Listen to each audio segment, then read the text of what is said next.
6 días en conteo regresivo para el comienzo de la segunda sesión ordinaria de la Asamblea Legislativa. En la mañana de hoy tendremos oportunidad de hablar con la principal oficial de el operador privado de los muelles de crucero, porque hay cosas pasando. En esta misma semana hablaremos con Claribel Díaz a los efectos. Y dando paso al orden de los asuntos, como de costumbre, ayer trasciende en prensa escrita una noticia que tiene que ver con nuestros operadores privados del servicio eléctrico, particularmente con Luma Energy. Y un poco la noticia trascendió en las redes sociales y en la prensa escrita también, y tiene que ver con el Departamento de Educación y una sobrefacturación que ha provocado 8,000 reclamaciones, nada más, del Departamento de Educación. Hay que ver en cuántas agencias pudiera estar pasando lo mismo.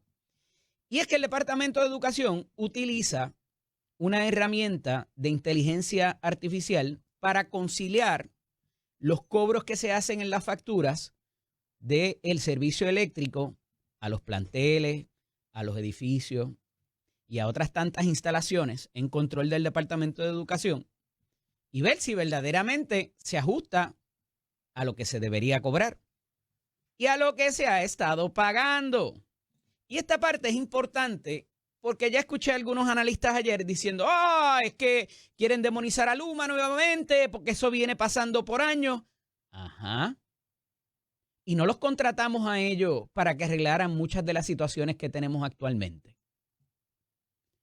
Y no han podido manejar los reembolsos de los fondos federales, no han podido bregar con la remoción de vegetación y con muchas otras cosas que cuando se hizo la facilitación o la agilización de ese contrato, y voy a hablar de algo más ya mismo que tiene que ver con el contrato, porque al final del día el contrato es la ley entre las partes, es a lo que se obligan las partes contratantes, las partes que firmaron ahí y accedieron a lo que dicen esas disposiciones, esas cláusulas en ese contrato.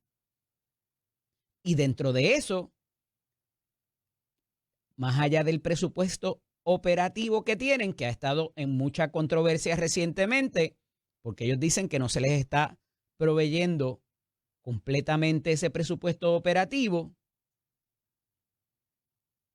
hay unos detalles adicionales y otros cargos que se pagan por esa contratación. Y una de esas cosas, más allá de la remoción de vegetación, como les dije ahorita, y tantas otras instancias de reconstrucción, de mantenimiento y todo lo demás que se hacen, no solamente en las líneas, en los postes, subestaciones, está el aspecto de la facturación, que también se le paga algo por eso a Luma y que se iba a hacer cargo de eso y que iban a ser muy eficientes porque era el mejor contratante que pudiéramos tener. Por eso se ganaron la subasta en el proceso competitivo y venían a comerse los niños crudos. Y en aspectos de la facturación hemos visto cómo han habido traspiés. Uno de los más recientes es en uno de los municipios donde ahora se viran y le quieren cobrar al alcalde de Guayama por la utilización del servicio eléctrico en una instalación deportiva. Y esto tiene que ver, a su vez, con un tú me das, yo te doy, en términos de que si fueran a pagar, ya esa ha sido la Autoridad de Energía Eléctrica o Luma ahora, por terrenos municipales o de alguna manera las servidumbres que están y son propiedad del municipio, pues yo no te cobro eso, ni te cobro patentes, ni te cobro otra cosa, a cambio de que tú me des el servicio eléctrico sin costo para ciertas instalaciones. Porque eso obedece también, y mucha gente se queja de que ve los parques prendidos, pero hay una razón de seguridad también, de mantener, y esa es la razón de ser por la cual se mantienen los postes prendidos. Porque si no, apaga todo y cuando se use, pues entonces prendemos los postes. Pero hay comunidades aledañas de que se benefician de que eso esté prendido. Esa es la realidad, no pelee conmigo. Y eso es lo que dicen los entendidos que son complementarios al acuerdo. Y a esos efectos, pues como vuelvo y les digo, la facturación es una función adicional que está en manos de este operador privado. Muy bien, se pudo haber contratado a otra firma para bregar con esto de la facturación y el cobro y lo que usted hace todos los meses cuando paga su factura, ya sea a través del portal, ya sea a través de un banco, ya sea a través de la farmacia, donde sea que usted haga el pago. Luma se encarga de eso también. Hay unas subcontrataciones que ellos hacen para diversos procesos que también tienen que ver con esto. Y esta sobrefacturación se ejemplifica en dos escuelas particularmente que en un mes, en un solo mes, no una, dos escuelas, se les facturó sobre $900,000. Y quizás en un pasado, el departamento pagaba eso sin mirar esa factura. Pues eso es lo que me están cobrando, pues eso es lo que yo pago. El problema es que alguien en el Departamento de Educación dijo, vamos a chequear eso, déjame ver lo que hemos pagado antes y lo que me están cobrando ahora. Y es un ejercicio de fiducia, de responsabilidad fiscal. Y cuando fueron a ver, una de las escuelas, 936,000 y la otra 944,000 en un solo mes. Y le dijeron a Luma, pajarito, aquí no. Vamos a chequear eso y me abro una reclamación, porque hay un proceso para eso también. Y reclamo un crédito, quizás por lo que te pagué de más también. Y eso entrará a todo un proceso de revisión, tanto del Departamento de Educación y Luma, y verán a ver cuánto pudieran ir inclusive hacia atrás. Es dinero del Estado, es dinero público. Se entabla la reclamación y veremos a ver por dónde aterriza esa nave espacial, como siempre les digo. ¿Por qué esto es importante? Nadie se puede molestar de que se cerciore de que estamos pagando con dinero público, dinero de los contribuyentes, por un servicio, si se prestó o no se prestó, si se está de alguna manera también, que eso pasa, ¿verdad? Cuando se estima la lectura y no necesariamente se hace un estimado y no necesariamente por lo que se utilice, por la carga que cada una de esas escuelas o de los edificios o de lo que sea que el Departamento de Educación pague y que sea certero y vaya por ahí. Y de nuevo, esa facturación tiene que ser certera, tiene que ser precisa, tiene que estar en una factura, tiene que estar detallada, como ya sabemos. Pero no se queda ahí. Porque el DACO habría presentado un recurso judicial en las pasadas semanas que ahora dice, ¿sabes qué?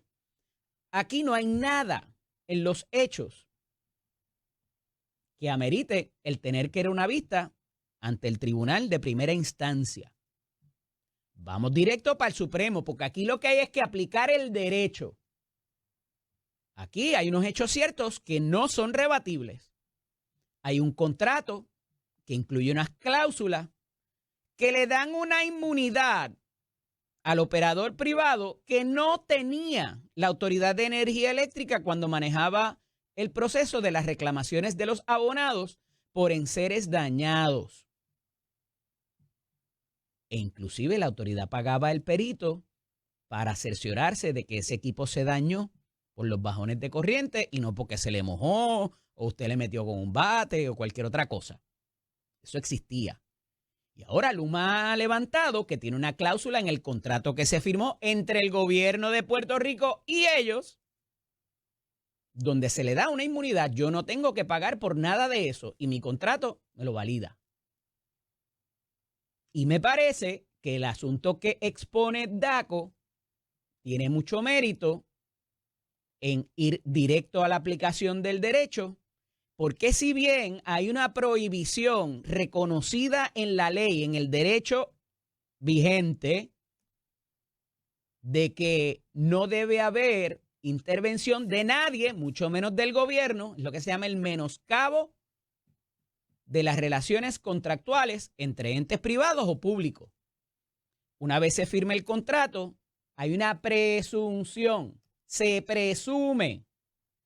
Las presunciones son rebatibles. Uno puede presentar prueba para decir, mira, si bien se presumía esto válido, ilegal, ahora no lo es.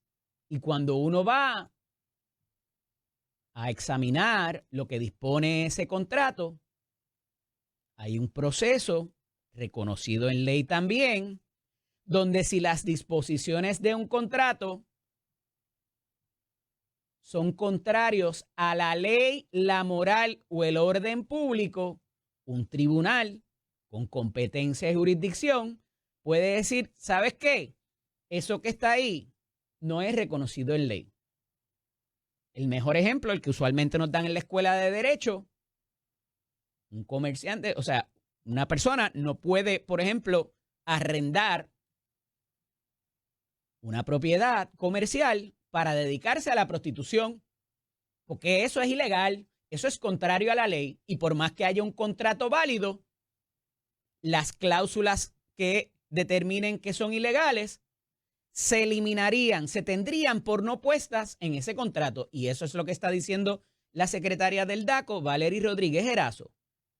Dice, para establecer esa inmunidad que está reclamando Luma en ese contrato, habría que legislarla y tendrían que ir y pasar una ley, presentar un proyecto y todo el trámite y el gobernador o gobernadora de turno firmarla. Eso evidentemente no pasó y es un hecho constatable que nadie puede rebatir. Simple y sencillamente se incluyó esa oración en ese contrato y a todas luces es ilegal, inmoral y contrario al orden público.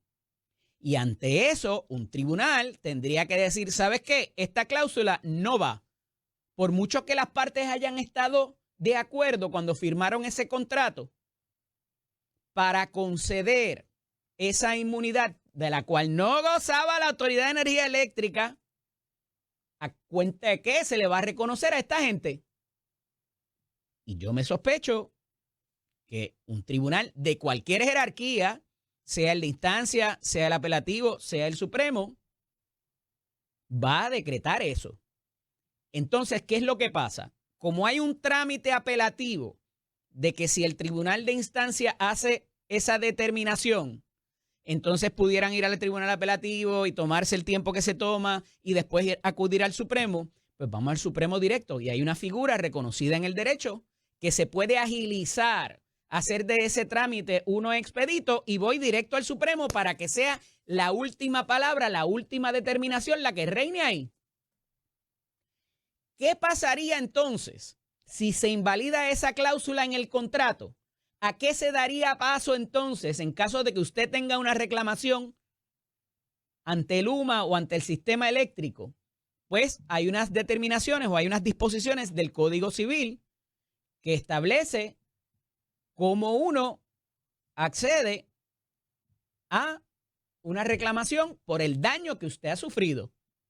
Y eso es un trámite ordinario. Que pudiera venir entonces Luma y decretar que ante la invalidación de esas disposiciones y de esa inmunidad, entonces tenga que proveer para un tipo de recurso administrativo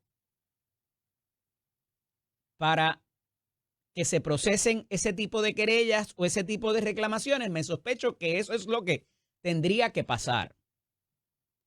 Y Luma puede decir, pero es que eso no fue lo que firmé. Si eso hubiese estado ahí y no me dan esa inmunidad, yo no firmo el contrato. Debiste haber sabido cuando hiciste tu diligencia debida que ese tipo de inmunidad había que legislarla y la tendrías que pedir por ley porque eso no existía antes. ¿Cuál va a ser el futuro de esto? ¿Cómo Luma pudiera defender eso ante los tribunales? Está bien complicado. Está bien complicado y me parece que le asiste la razón a lo que está argumentando en su reclamo la secretaria del DACO, Valery Rodríguez Erazo, que se apunta otra adicional con esta reclamación que a todos nos ha causado la pérdida de enseres por la inestabilidad del sistema eléctrico. Y no se acaba ahí, porque ya algunos legisladores, y uno de ellos estuvo aquí conmigo la semana pasada, y le pregunté acerca de esto. Y tiene que ver con la recomendación que ofrece el SAR de la Energía y director ejecutivo de la Autoridad para las Alianzas Público-Privadas, el ingeniero Josué Colón, quien dijo a finales de la semana pasada, o mediados más bien, que el rol del negociado de energía de Puerto Rico debía limitarse a solamente aspectos de la factura y de lo que se permite a los operadores recobrar o no, y que no deberían estar metidos en los asuntos de la reconstrucción, del mantenimiento y de otros proyectos de índole de mejoras al sistema eléctrico, permanentes o transicionales o como usted las quiera ver, o temporales inclusive, porque se tarda mucho. Y esto tiene que ver al final del día con las contrataciones que se hacen también, porque mientras menos ojos hayan sobre esas contrataciones, pues más fácil yo puedo hacer el proceso. Y no le estoy adjudicando irregularidad o ilegalidad a esto de que quieren hacer las cosas en cuarto cerrado. Eso no es lo que estoy diciendo. Pero ya hemos visto como la propia Junta de Supervisión Fiscal, en al menos 2 procesos recientes en esta administración, en lo que va de los 7 meses y pico, ha levantado algunas reservas sobre cómo se han hecho esas contrataciones, particularmente la del suplido de gas.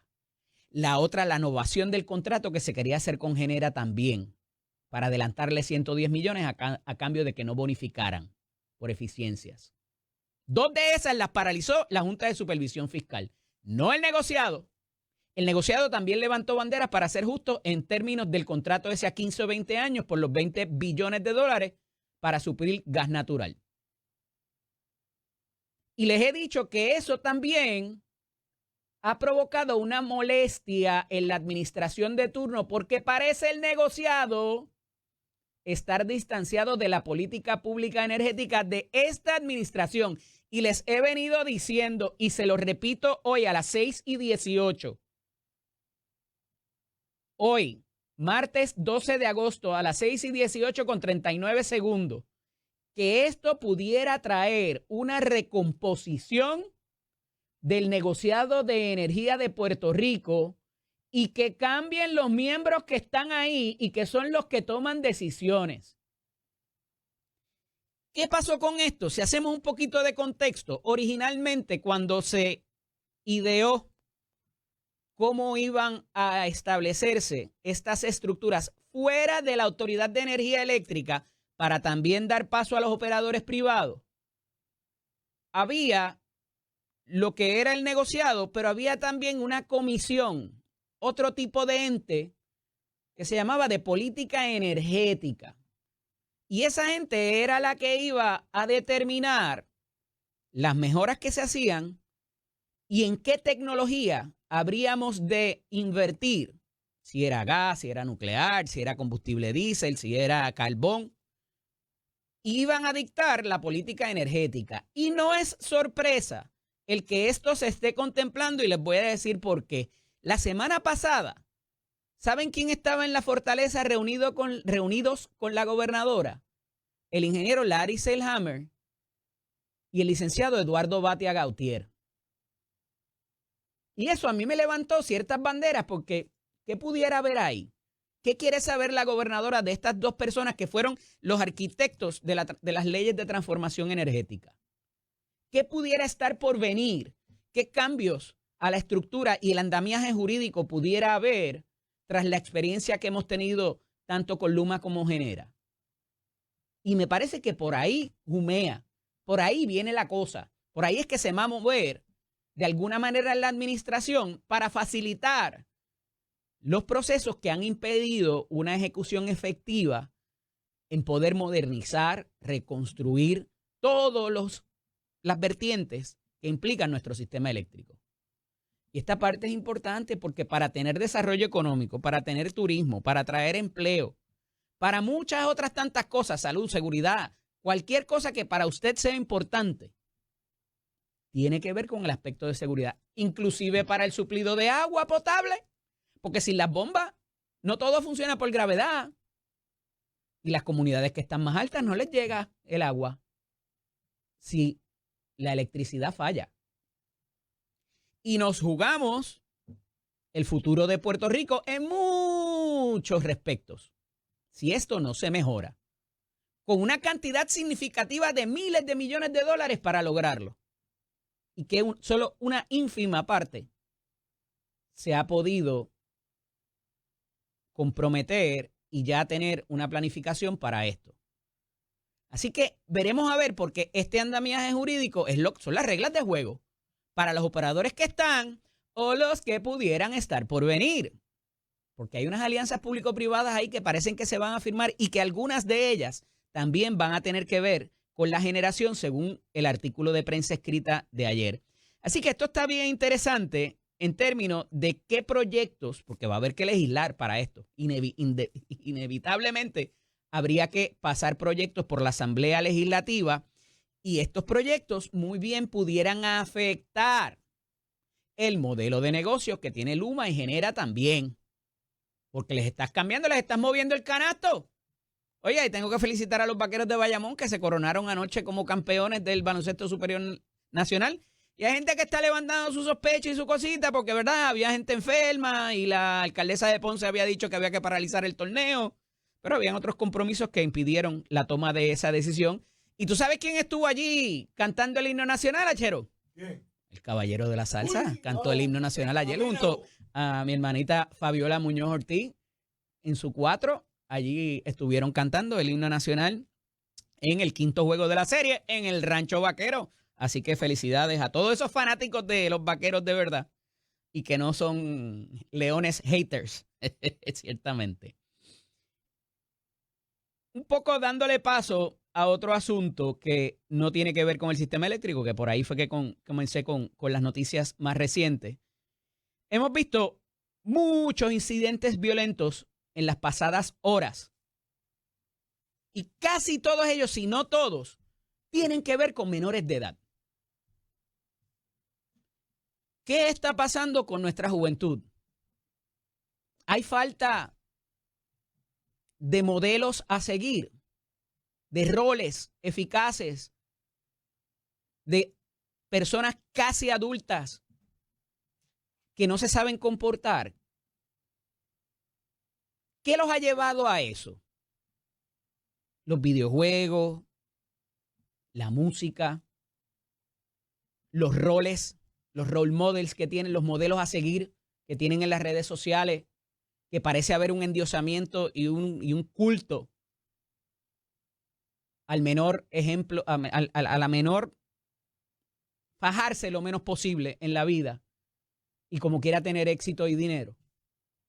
Aquí hay una combinación de factores que tiene que ver con la confusión que exhibe en el manejo mínimamente de la ira de nuestros jóvenes, de cómo resuelven sus problemas y tantas otras cosas.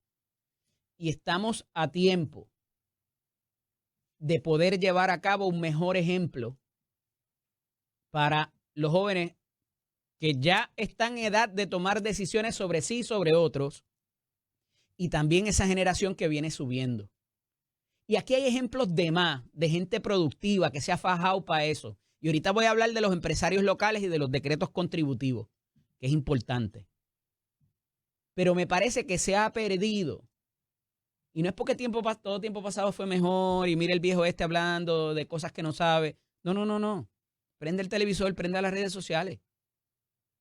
Y estos influencers es como que, mira, no hago nada, no hago más nada, como dice el Gran Combo, y tengo chavos y puedo tener, mira la vida bonita que tengo, de carros, casas y todo lo demás. Y eso al final del día pudiera, por algún tiempo, tener sus beneficios y tener fama y fortuna. Pero a largo plazo, mire dónde muchos están ahora, después de haber sido los influencers más comentados. Han tomado medidas a nivel de la policía, a nivel de los municipios también, con estos últimos incidentes en San Juan y en Aybonito, que si bien quizás usted puede decir, pues, que en este país todo el narcotráfico, estos últimos eventos macabros no tienen que ver con narcotráfico. Tienen que ver con jóvenes que no tienen paciencia y no saben manejar su ira y que se encuentran en estas situaciones lamentables después. Esto es Nación Z con el licenciado Eddie López. Miren, los legisladores próximos a comenzar la sesión ordinaria están obviamente buscando sus iniciativas para darle forma y ver cómo durante el proceso legislativo, dado la problemática que traigan, se atiende. Y hay aquí muchas cosas. Ayer la gobernadora firmó al menos 5 leyes. Una de ellas, la prohibición de los wheelies. Ya no pueden estar haciendo ningún tipo de maniobra ni pirueta en las calles del país. Y eso se lo había echado encima el representante del precinto 2, José Cheito Hernández, que dirige y preside la Comisión de Infraestructura y Transportación. Y tiene otras cosas ahí contenidas, lo de los marbetes también, para que cuando se le vaya a expirar el suyo, tenga conocimiento y se le envíe una notificación, como ya no tenemos el sellito ponchado con el mes que se vence, pues para que usted al menos tenga esa notificación. Entiendo que van a ser 3 notificaciones con meses, con semanas y con días de anticipación para que usted tenga, y no tenga excusas, ¿verdad? Más allá de si no tiene la aplicación en su teléfono móvil o no tiene email o lo que sea, verán a ver cómo se hace esto, si va a ser a través de un mensaje de texto, que es lo que tengo entendido. Pero el asunto de los vehículos todoterrenos y las piruetas que se hacen particularmente. ¿Dónde estará el comité ese de los todoterrenos? ¿Habrán de rendir un informe pronto? Porque yo sé que el de reforma contributiva, la gobernadora dijo, vamos a dejarlo para cuando empiece la sesión ordinaria. Pero aquel comité, tanto el de energía como el de los vehículos todoterrenos, a ver si podían transitar como les prometió la gobernadora, yo me sospecho que no, por las recomendaciones del manufacturero de estos vehículos, pues ver qué sale de ahí, si sale un informe, si van a nombrar otro SAR en vez de un comité. Pudieran pasar muchas cosas, pero lo que ya es ley es la prohibición con una multa bastante grande en caso de que usted se ponga a hacer piruetas y maniobras en la calle, a menos que sea un evento, ¿verdad? O que hayan cerrado la intersección para protección de los transeúntes o de otros motoristas o conductores. Eso pasó en el día de ayer junto con otras iniciativas que se habían aprobado y que estaban pendientes de la firma de la gobernadora, en su mayoría de la autoría del presidente de la Cámara. Así que esa parte es importante y algunas otras que están presentándose o que estarán próximas a presentarse, porque a pesar de haber receso y no haber sesión, los días de sesión, que de ordinario son lunes y jueves, a veces eso se modifica, los legisladores siguen presentando, siguen radicando en la secretaría, se siguen haciendo vistas públicas, se siguen haciendo los informes y todo demás trámite legislativo. Eso no cesa porque no estén sesionando en los días conforme al calendario. Sabe que la primera sesión empieza en enero, termina en junio 30. La segunda sesión empieza ahora el segundo o tercer lunes de agosto, en el caso, y termina la semana antes de Thanksgiving, sin extenderme mucho. Eso lo dice la Constitución. Y ahí pues es que se puede aprobar medidas y el trámite y todo lo que sea, que se aprueben los dos cuerpos y pasa la firma de la gobernadora, que es lo que todavía venimos arrastrando de cuando culminó la sesión el pasado 30 de junio. Y hay varias que quería detallarles porque ya nos están dando más información y hay una que se trabajó ayer en una vista ante la Comisión de lo Jurídico del Senado, que la preside ahora el amigo que estuvo aquí con nosotros, el senador Ángel Toledo López, y que trae varias cosas en esa mochila. Y comienza por una práctica que se ha venido siguiendo, entiendo que está por una orden administrativa de un pasado secretario de Justicia, y que tiene que ver con las declaraciones juradas que levanta la Fiscalía para procesar a alguien. Y la primera etapa, esa vista de regla 6, como se le llama, que es la de determinación de causa probable, donde el juez o la juez que preside esa vista tiene que encontrar probado lo que está diciendo el fiscal que pasó allí.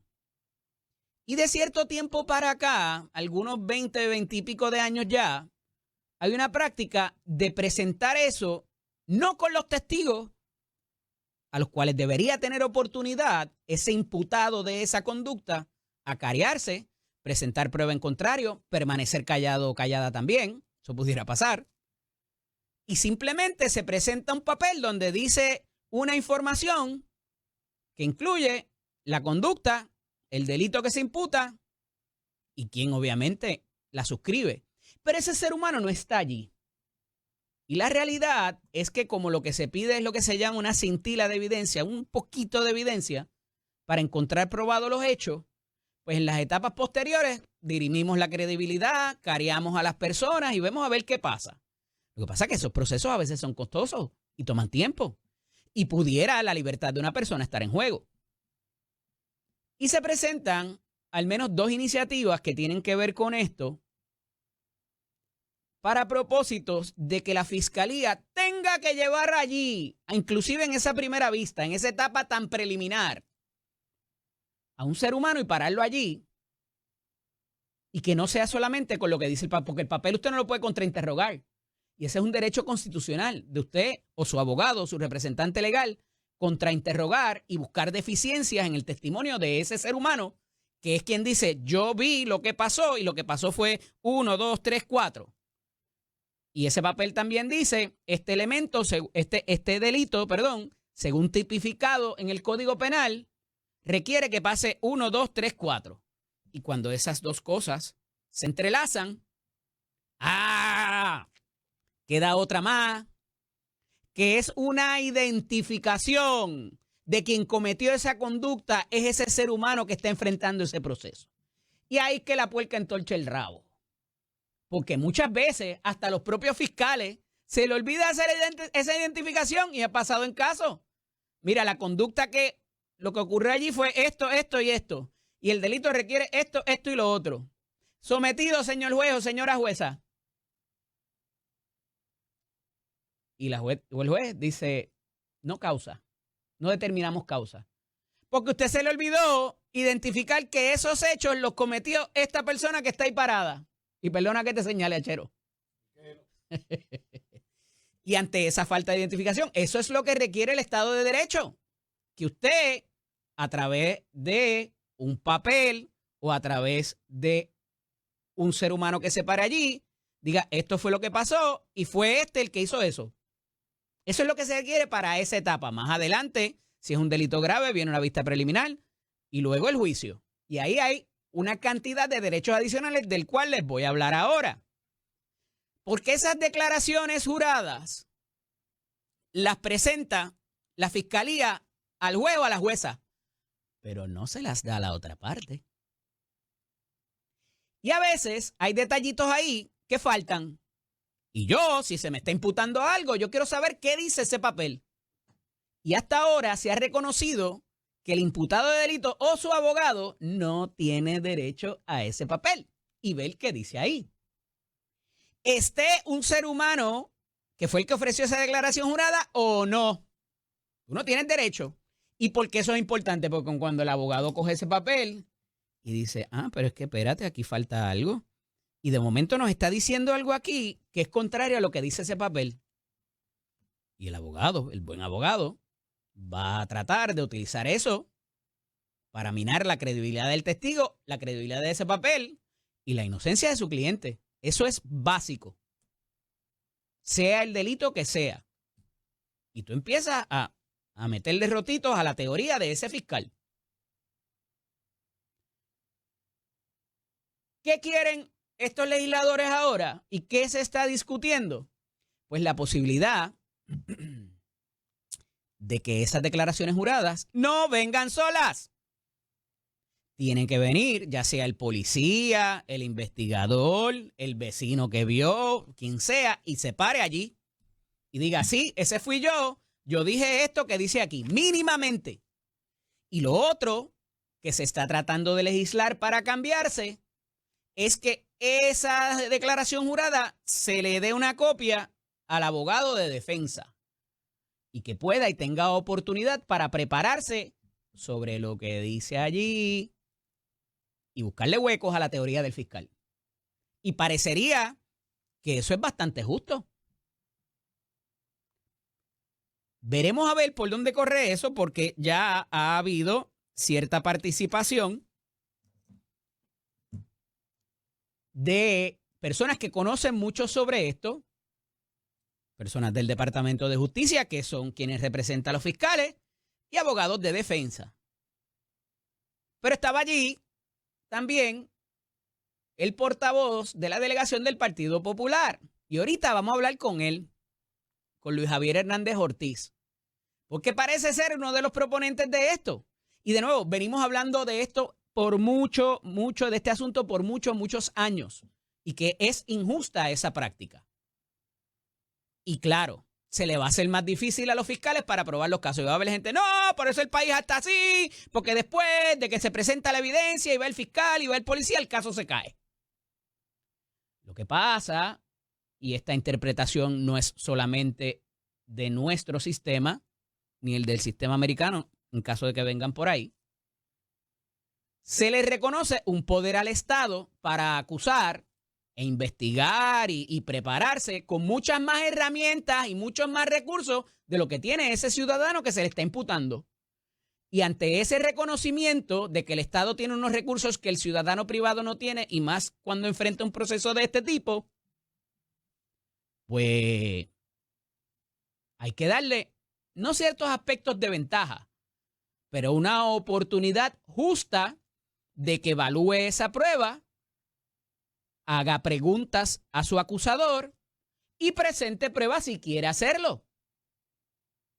En contrario de lo que dice ese papel o de lo que dice esa persona allí. Y para eso yo necesito tener acceso a ese documento antes de esa vista con un tiempo razonable para yo con mi abogado prepararme y decirle, no, licenciado, eso no pasó así, licenciada, eso fue de esta otra manera, eso no es cierto. Y voy ya mismo para un suceso que acaba de pasar ahora, que tiene que ver quizás con este tipo de procesos. No lo sé cómo se vaya a procesar, pero voy para allá ya mismo y tiene que ver con un alcalde. Otra cosa que también está pasando en la Comisión de los Jurídicos del Senado y que también habré de preguntarle al portavoz de la delegación del Partido Popular del Senado, Luis Javier Hernández Ortiz, es que se contempla cambios o reformas en la manera en que se adjudica responsabilidad en los casos de impericia médica. Otro asunto que no es nuevo y no es exclusivo de esta jurisdicción. Ha habido instancias en que se han presentado proyectos para limitar los topes que usted puede reclamar, porque hay una inmunidad, hablando de inmunidad ahorita, que se le reconoce al Estado o a los profesionales que actúan en nombre del Estado, que se le pone unos límites de $75,000 o 150, dependiendo cuántas personas hayan participado y cuántos afectados hayan sido. Pero sin entrar a eso, ¿qué se quiere hacer aquí ahora? En un evento que puede causar daño a una persona o inclusive la muerte, de ordinario no hay un solo responsable. A veces hay una cadena de eventos donde entra obviamente el que cometió en primera instancia el daño, después el de la ambulancia, el paramédico, la enfermera, el médico. El Estado de Derecho vigente solamente le reconoce esa responsabilidad única al médico. Y eso es así en esta jurisdicción y en muchas otras. ¿Qué busca este proyecto? A diferencia de establecer topes de las cuantías que usted puede reclamar, porque hay daños y hay daños, y hay pérdidas de ingresos, lucro cesante, como se llama, hay angustias mentales, un montón de otras cosas que se pueden reclamar. Y que hay jurisdicciones que han dicho, ¿sabes qué? En este caso, cuando pase esto, esta es la cantidad. Al punto, sépalo usted, hay unos cómputos, si usted pierde un brazo, un pie, si pierde la vida, todo eso está computado. Y hay jurisdicciones que han optado, mire, para que los médicos se queden y digan, ¿sabes qué? Esta jurisdicción me protege un poquito más de una demanda, no voy a tener que pagar tanto, el seguro me va a salir más barato, así que me quedo aquí o me voy para allá. Y ante la falta de médicos, ese es el propósito y el objetivo de esta legislación, un aliciente para que los médicos se queden. Porque como el riesgo es menor y la responsabilidad va a ser compartida y no solidaria, lo que se llama, que quien responde es el médico o el hospital, y entonces voy a poder demandar a la compañía de ambulancia, voy a poder demandar al paramédico, a quien sea que haya actuado y que se determine que hay responsabilidad. Porque, ¿qué pasa actualmente? Yo demando, el médico paga, y después el médico tiene que a su vez demandar a cualquier otro actor que haya incidido en esa cadena de eventos. Y allá por allá que se repartan ellos. Pero al afectado me lo pagas ahora. Y tú eres el responsable. Y eso cuesta, porque el seguro te va a cobrar ante ese riesgo inminente. Y ya han habido gente que dice, esto es discriminatorio, porque aquí los casos de impericia, entonces bendito, la gente, qué sé yo. Pero algo tenemos que hacer también para que los médicos no se nos vayan y hacerlo más atractivo esta jurisdicción. Y el legislador ha optado por discutir esa alternativa. No se moleste. Es una cosa, dicen que hay espacio para mejorar. Pues mire, este quizás es uno de ellos. Sin afectar los derechos de reclamación de nadie.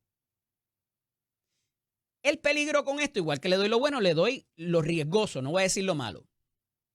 Es que en esa cadena de eventos, si hay más de un responsable que se pudiera señalar y usted no lo incluye en la reclamación, es muy probable, yo no sé, depende cómo termine el proyecto, pero es muy probable que si no incluye a todos los responsables que usted conoce o está por conocer después, porque a veces en el descubrimiento de prueba empezamos a verle que hubo más gente que ayudó a que ese daño o se agravara o ocurriese.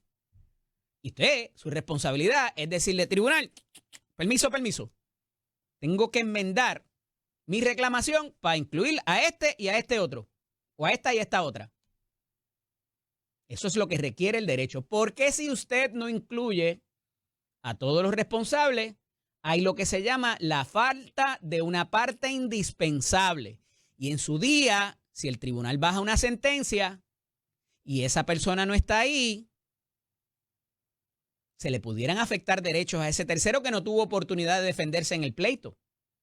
Y por eso es importante que le den la oportunidad. Si ellos no quieren ir, su derecho tienen. Se le dicta sentencia y rebeldía, pero consta de que se le dio la notificación. Y esa parte me preocupa de cómo quede finalmente este proceso. Sé que estoy hablando de cosas técnicas, pero le afectan a usted. Porque ¿quién no ha tenido un proceso de impericia médica en la familia? Y ahora con todas estas padecimientos de cáncer de mucha gente, más todavía. Los niños de educación especial. Hay muchas vertientes por donde esto le podría ser importante a usted que me escucha ahora mismo, que está saliendo de su casa, montándose en su carro, o si yo llego a la oficina médica o al gimnasio, los que hacen ejercicio por la mañana, y me está escuchando. Porque todos hemos tenido un ejemplo de esto en la familia. Y si es médico, aún más. Hay médicos que han determinado retirarse, y particularmente esto pasa mucho con los obstetras y aquellos que practican la obstetría y la ginecología. ¿Ustedes saben por qué? Porque ese menor de edad que pudiera haber sufrido un daño por algo que usted hizo o dejó de hacer, o que hizo algún miembro de su equipo cuando estaba llevando los procesos, tiene 21 años todavía para poderle reclamar a usted. Y tiempo que pasa, ¿verdad que huye? Después es más difícil defenderse porque la gente se muere, no están disponibles la gente que pudiera haberlo ayudado en su reclamación, los papeles se pierden, pasan muchas cosas. Y si esa reclamación es remota y va a venir por allá, imagínate, hasta mi propio recuerdo se puede afectar. Y por eso todos esos detalles deberían estar contemplados en esta discusión. Y es sumamente importante. Otra cosa que nos enteramos es que el representante Víctor Párez y el pasado presidente de la Cámara, José Aponte Hernández, dicen que la revisión de los furgones en los muelles es inoficiosa e innecesaria. Y vamos a legislar para terminar eso. Eso desacelera los procesos de que llegue la mercancía donde la necesitamos. Si fuera buena y fuera efectiva, está bien, perfecto. Ahí se detecta todo tipo de cosas. Y hemos visto el correo, que es mucho más regulado. por el gobierno federal y vemos lo que pasa. Aquí como país, hace unos años, quizás más de una década ya, se decidió que había que contratar a una compañía privada que tenía unas maquinitas que hacían un rapid scan, así se llama la compañía, de hecho. No sé si todavía tienen el contrato, pero originalmente esa fue la compañía que se contrató. Ahora tienen los detectores de metales también y diversificaron su oferta una vez llegaron. Pero llegaron por los muelles a proveer ese tipo de servicio. Y supuestamente eso era lo último en los muñequitos. Y se le pasaba rayos X a los furgones y se sabía lo que había dentro. Porque recordarán que antes de que había el IBU, algunos se acordarán, venía mucha cosa que se metía su guayaba en la declaración cuando llegaban los artículos al muelle de que era Pampers, de que eran artículos de bebés, de que eran medicinas que estaban exentos del arbitrio de entonces. Después cuando se trascendió al IBU, pues era otra cosa distinta. Pero dice Víctor Pared y el representante José Aponte que eso no funciona y hay que eliminarlo y vamos a legislar para acabar con eso ya. ¿Qué pudiera haber ahí? Yo creo que el no inspeccionar los furgones es un asunto de seguridad nacional y cuidado si es una exigencia del gobierno federal por el asunto de la frontera, del terrorismo y de todo lo demás. Yo no sé cuánto espacio, cuánta latitud o amplitud va a tener el gobierno estatal para dejar de hacer eso. ¿Cuánto de eso verdaderamente está en control de las autoridades federales y cuánto está en control de las estatales? Pudieran decir, ¿tú quieres que yo chequee los furgones? Dale, hazlo tú. Y yo no voy a invertir en eso, millones de dólares al año por todos los muelles y toda la mercancía que llega, sean carros, sean sea ropa, comida, lo que sea, todo lo chequean. La verdad es que lo que se chequea es como un 90 y pico %, no se chequean todos los furgones. Y aún así, tenemos el problema de las drogas y de las armas y siguen llegando a Puerto Rico. Sí, porque aquí no se fabrican armas, a pesar de que ahora hay gente con esos printers de tercera dimensión de que las hacen de plástico, pero es lo mínimo. Aquí muchas cosas llegan de otro lado, inclusive las especies esas ahora que vemos, hasta tarántulas hay por ahí, esto es Jumanji. Serpientes, caimanes, todo lo demás que hemos visto. Las 7 plagas de Egipto. Y por ahí va el pensamiento del legislador. ¿Cuánta resistencia puede haber esto? Yo me sospecho que van a haber unos muchachos poderosos que tienen acceso al poder y que se encargan y su desempeño es de cambiar la percepción de los legisladores y reunirse con ellos y nada ilegal, no les estoy imputando nada mal. Ese es el trabajo de los cabilderos.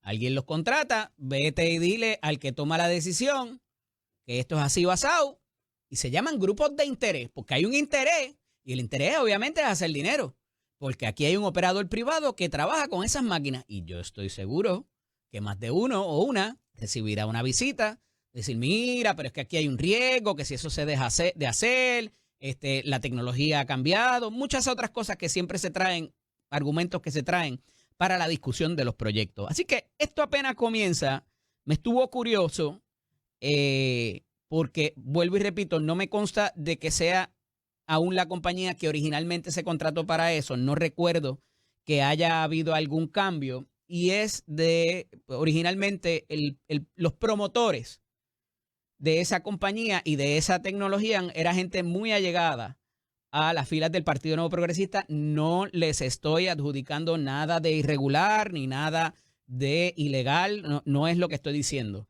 Lo que pasa es que evidentemente el PNP estando en el poder, pues no le vamos a afectar, ¿verdad? A alguien que a lo mejor me contribuye o que es de mi propia ideología. Vamos a ver cómo mejoramos, pero eliminarlo de golpe y porrazo me preocupa.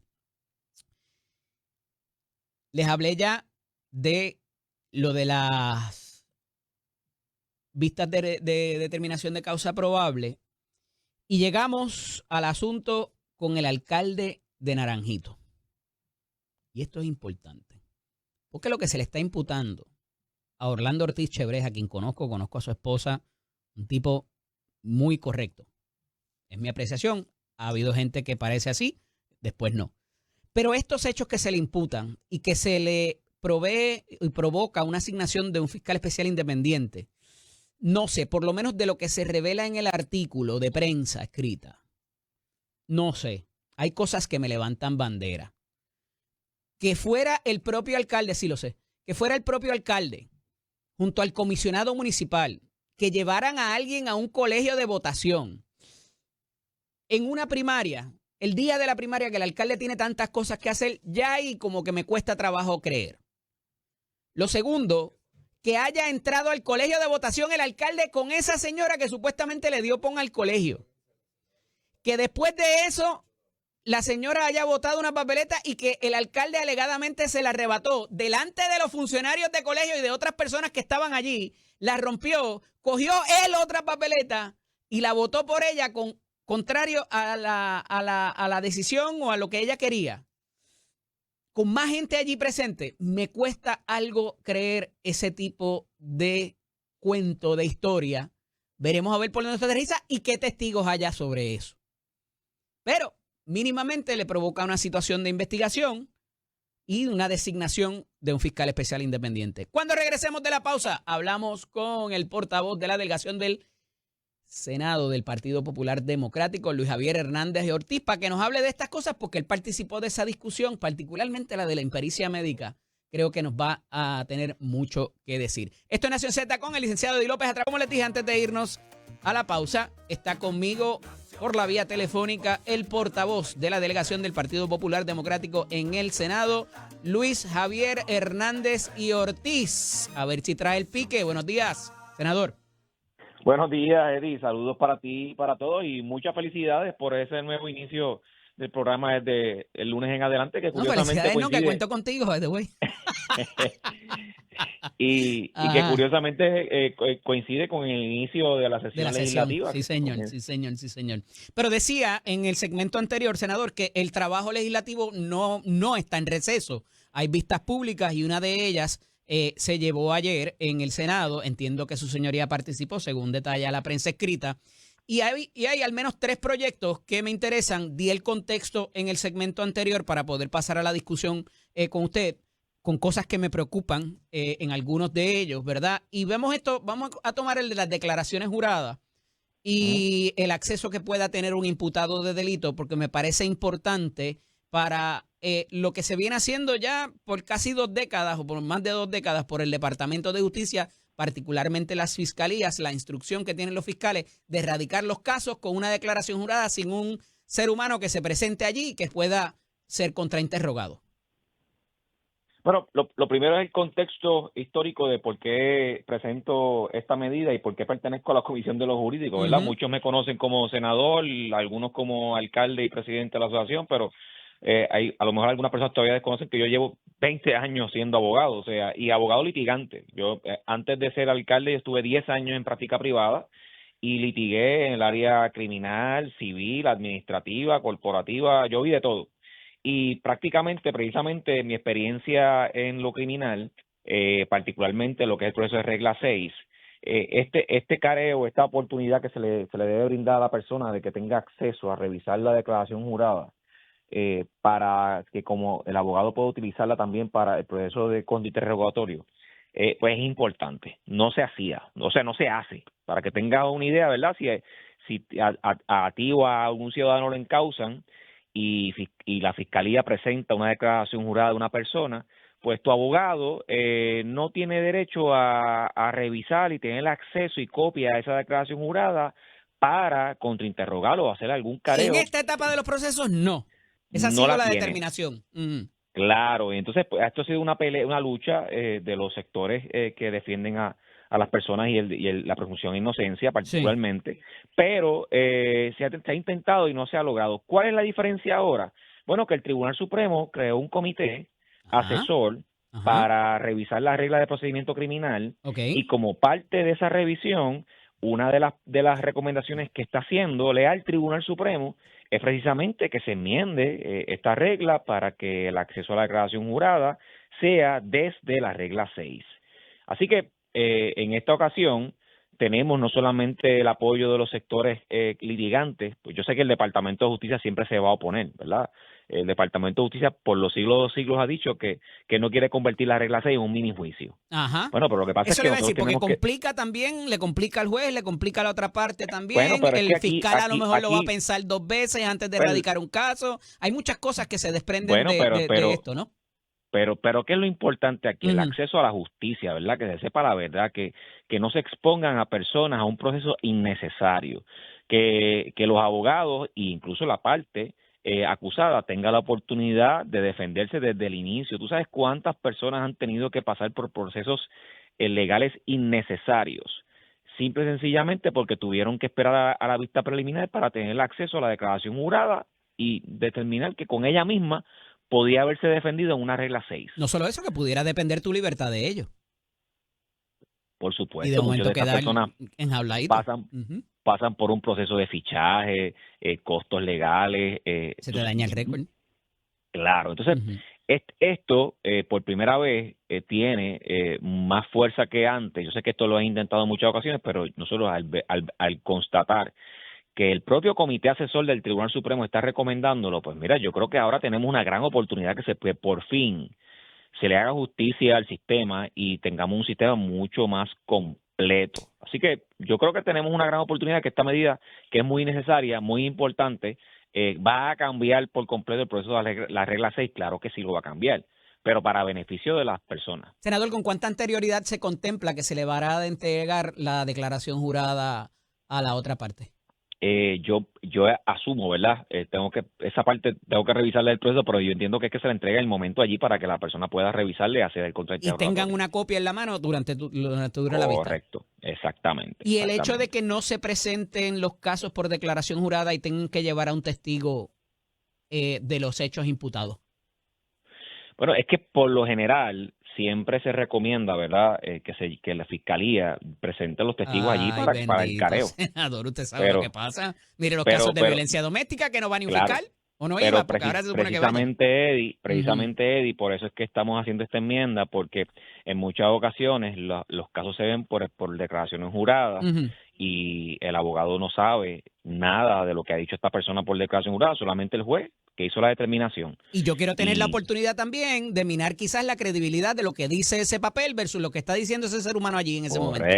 correcto. Y ese es el principio básico de esta medida. Así que yo creo que debe tener un trámite positivo en la Comisión de los Jurídicos a pesar de la negativa de justicia, que siempre lo va a hacer. ¿Cuáles son Pero los vamos, argumentos? Para allá quería llegar, ahí quería llegar.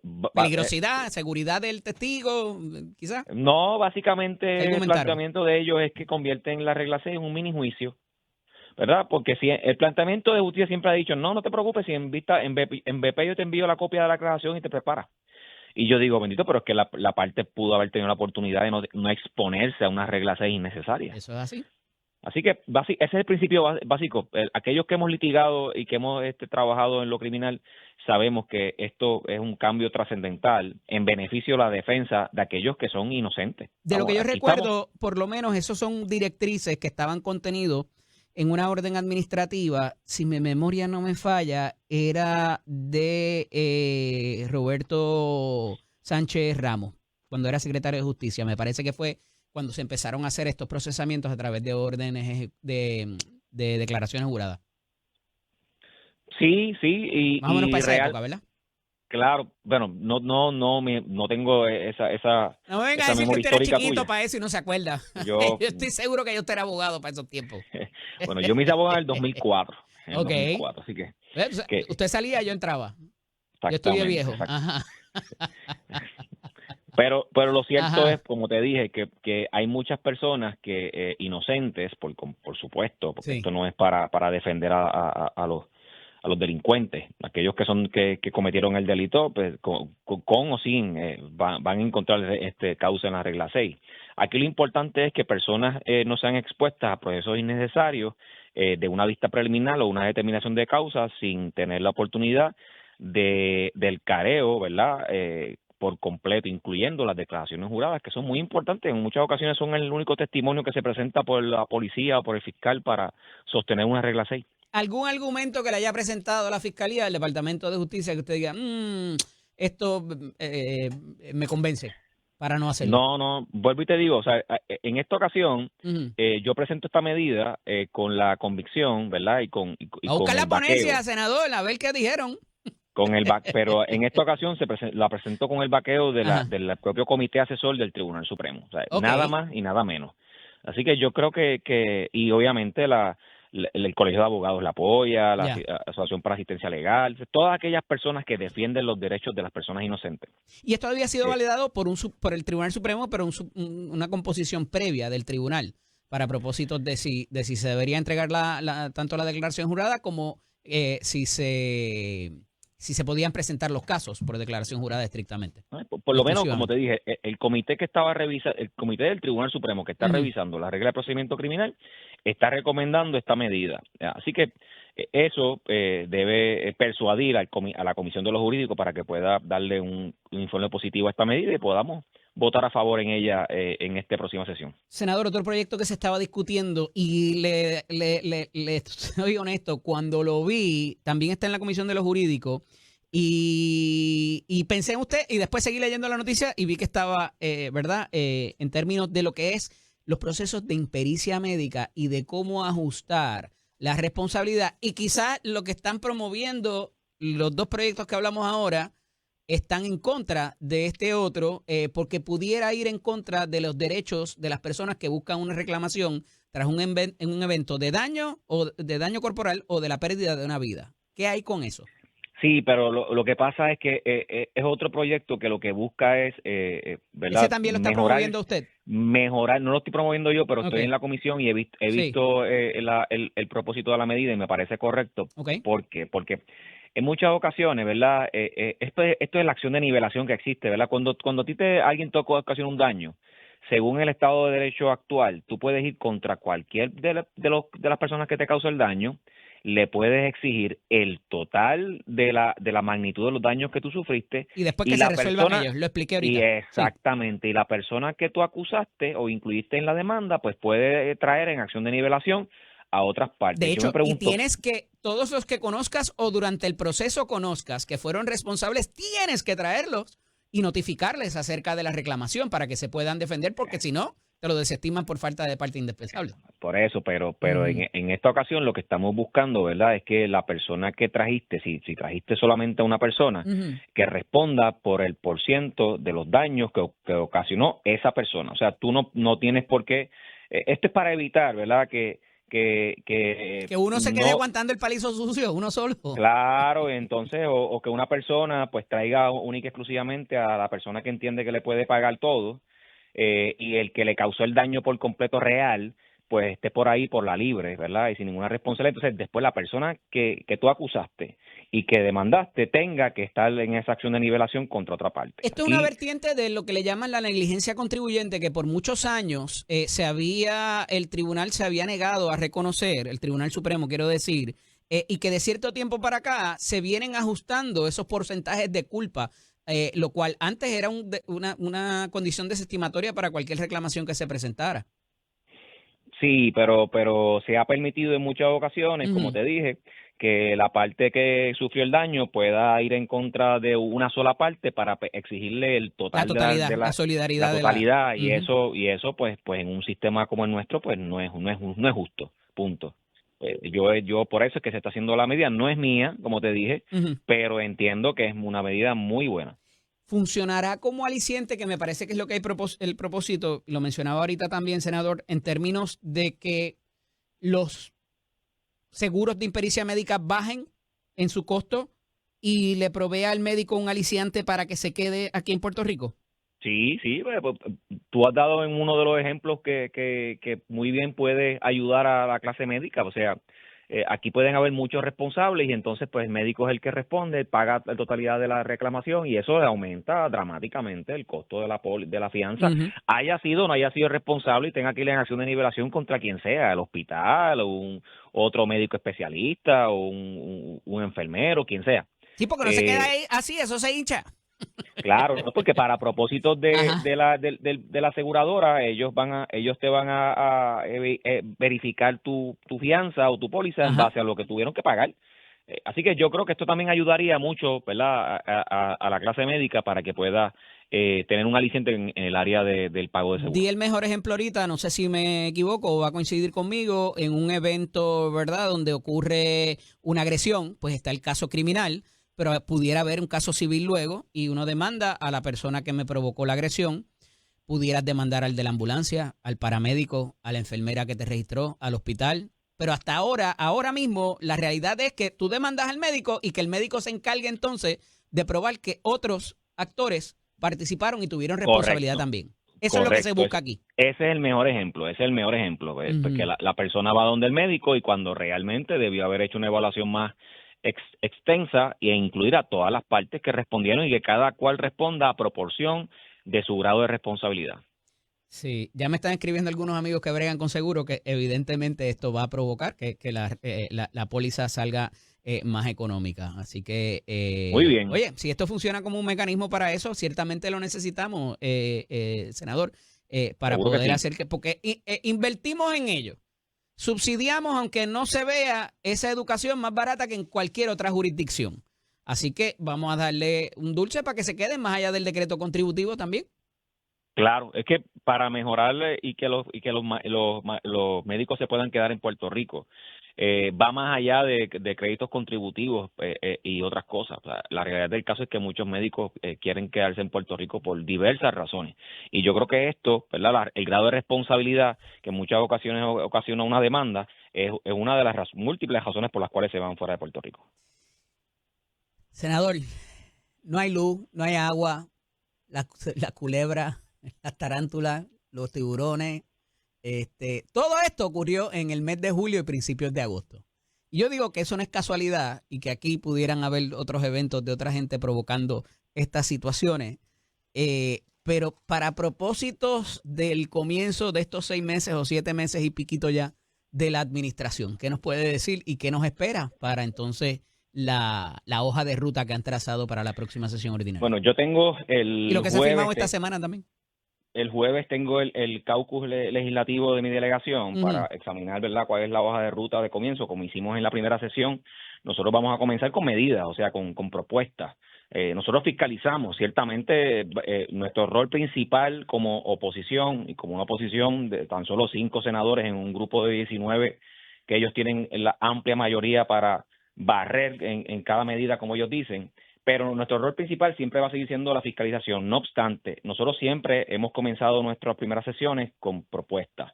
En la primera sesión presentamos la medida para sacar a Luma, la medida para eliminar el DCP y así un sinnúmero de medidas adicionales. En esta ocasión, yo tengo la conferencia legislativa el sábado con Pablo José y mi caucus el jueves. Pero te adelanto que sin duda alguna nuestra prioridad principal va a ser el tema de la energía.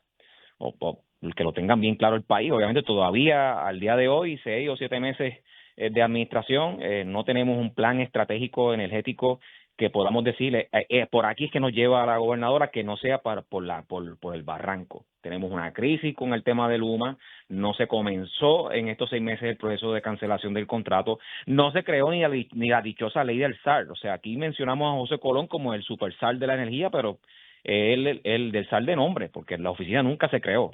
El tema del contrato nunca se envió una sola carta a Luma de cancelación. En el tema de Genera, pues tú sabes que nosotros fuimos los que sacamos a la luz esta famosa renegociación Fatula y que todavía se está renegociando. Y vamos a estar bien pendientes a que esa renegociación con Genera se haga de manera transparente. Sin duda vamos a procurar que se cancele o se modifique el contrato que se firmó en el 2018 con New Fortress y el tema de los muelles para garantizar que no tengamos que estar a la merced de una compañía que nos puede desconectar el tubo de gas en cualquier momento. Y el tema contributivo, ¿verdad?, que la gobernadora dijo que iba a presentar una reforma contributiva. No creo que haya mucho espacio por ahí con lo último que ha dicho la Junta, o lo que queda de ella también, senador, que ahora ha fulminado esos 5 miembros. Hay que ver qué va a pasar. Y hay que ver a quiénes nombra Trump, o sea, con qué visión viene, si es que viene con un marrón, si es que viene con unas personas que vienen con un interés exclusivo de resolver el tema de los bonistas en el Con asunto 5 energético, vaqueros ahí montados en el caballo de pero Marlboro. Eddie, es importante estar pendiente porque ya recibimos Ajá. ahora el primer aumento de la luz producto de la tarifa que la gobernadora impuso para pagar a los bonistas, a los A los retirados. pensionados, sí, sí, sí. Exacto. Ahora cuando Tengo se 2 haga en casa, no te metas ahí. cuando sí, pero pudieron haber Pudieron hecho haberlo hecho dos. de otra forma. Ajá. Claro. Aquí la soga siempre parte por lo más fino. La gobernadora en campaña dijo que bajo ninguna circunstancia iba a Ya. aumentar la factura y ya lo hizo. Bueno, pero dicho eso, el plan de ajuste va a producir un aumento de la factura. Eso no nadie lo despinta. ¿Cuán grande va a ser? Bueno, depende de qué personas pone ahí Donald Trump, porque si ellos quieren que se les pague el 100% de la deuda, estamos fastidiados.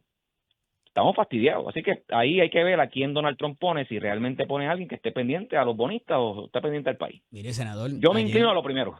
ayer usted estaba como medio encaranulado y encolerizado porque hubo un proyecto suyo, que lo hablamos aquí la semana pasada, y la gobernadora no le dio paso, no lo firmó, no lo convirtió en ley, ¿fue?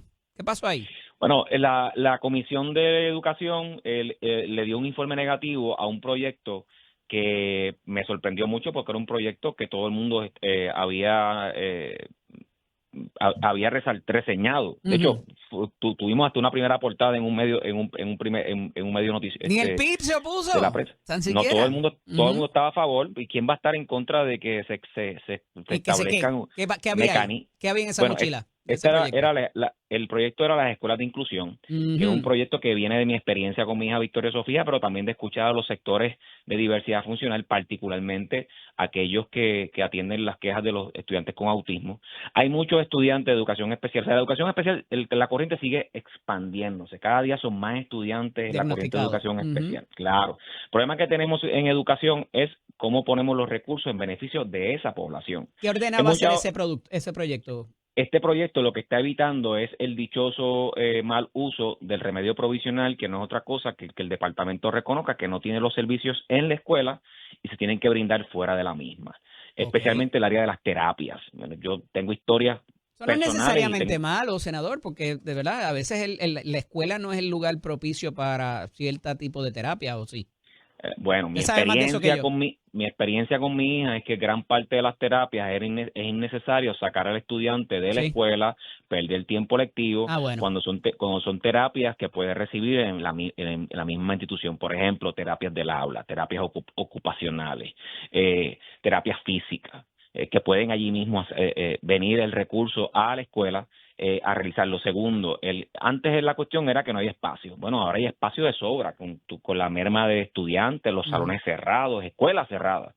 El otro aspecto es el aspecto de diagnóstico. Hay muchos estudiantes que están mal diagnosticados, mal ubicados, y eso hace que pierdan la oportunidad de ser integrados a la escuela, a la matrícula regular. Y en muchas ocasiones los encajonan, ¿verdad? Yo utilizo esa palabra porque básicamente así como nos sentimos los padres, nos encajonan a nuestro niño en una vida independiente cuando tiene una gran oportunidad de poder tener un diploma modificado o un diploma regular, ¿verdad? Ok. Y este proyecto lo que está buscando, aparte de establecer el mecanismo de darle las terapias en un solo lugar, en la escuela, también está la de que el departamento se obligue a procurar que estos estudiantes sean integrados a la corriente regular, aquellos que puedan hacerlo, y los que no, pues que haya un programa de transición hacia el área laboral, porque muchos de estos estudiantes, aunque no pueden continuar estudios universitarios, algunos ni tan siquiera se pueden graduar con un diploma de cuarto año, pero tienen habilidades extraordinarias de trabajo. Y se pierden esas oportunidades porque después que adquieren la mayoría de edad, el departamento pierde jurisdicción de ellos y se van a sus casas. ¿Cuál fue la razón Punto. que incluye ese informe negativo de la Comisión de Educación para no darle paso Pues a que su proyecto? confundieron el proyecto con las escuelas Chavo. alianza, no, Ujú. fíjate, no fue dinero, era que ellos pensaban que este proyecto creaba una escuela nueva. O sea, que esta escuela de inclusión iba a ser una escuela nueva, como una escuela alianza, y eso era un proceso muy burocrático y que pues, posiblemente sí, que iba a ser más costoso. Pero nada que ver, porque nosotros lo que estamos buscando es que se maximicen los recursos. O sea, como te dije, las escuelas públicas tienen espacios suficientes para poder escoger una por lo menos por municipio y ahí establecerla sin ningún costo.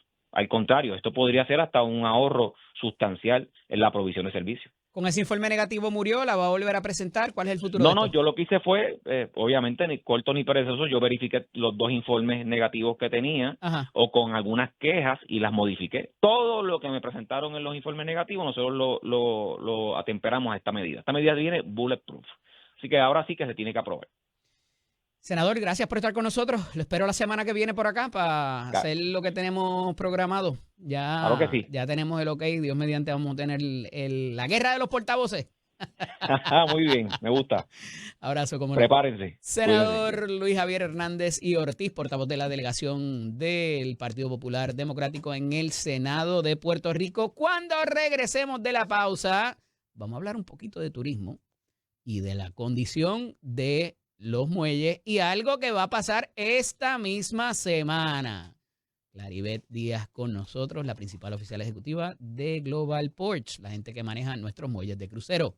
Esto es Nación Z con el licenciado Eddie López. Antes que nadie, con nosotros en la mañana de hoy, nuevamente aquí con nosotros, Claribet Díaz, principal oficial ejecutiva de Global Ports, la compañía, el operador que maneja los muelles de crucero. Buenos días, bienvenida. Saludos, buenos días, Eddie. Siempre un gusto estar aquí con ustedes. Saludos a todos los radioescuchas y muchísimas felicidades por el comienzo del lunes. Realmente, sabes que te deseamos el mayor de los éxitos. Ya extrañábamos verte en la pantalla, así que sin duda alguna ya sabemos dónde va a prender el televisor para irnos ponernos al día. Muy lejos, así porque que sabes que estás reclutada. Vamos a seguir hablando de todos estos asuntos de tiempo en tiempo, así que una hora para atrás se mueve el reloj. Bueno, agradecida siempre por las invitaciones que nos permites poder orientar a la gente. Oye, sí. Lo que no se anuncia y lo que no se mide no mejora. Yo aprendí eso muy temprano en la vida y evidentemente si queremos tener un buen repunte económico necesitamos hacer inversión.